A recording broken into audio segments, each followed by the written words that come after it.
معزز ناظرین، السلام علیکم ورحمۃ اللہ وبرکاتہ۔ کان کے درد سے فوری آرام کے لیے اگر کسی شخص یا بچے کے کان میں درد ہو، کسی طرح آرام نہ مل رہا ہو، کان کے سخت سے سخت درد کو دور کرنے کے لیے یہ روحانی وظیفہ ضرور کریں اور یہ ویڈیو ضرور دیکھیں۔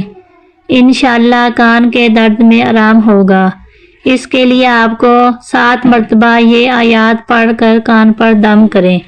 بسم اللہ الرحمن الرحیم۔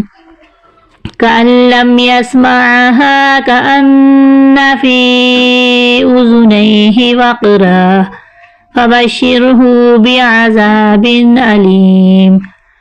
كأن لم يسمعها كأن في أذنيه وقرا فبشره بعذاب أليم۔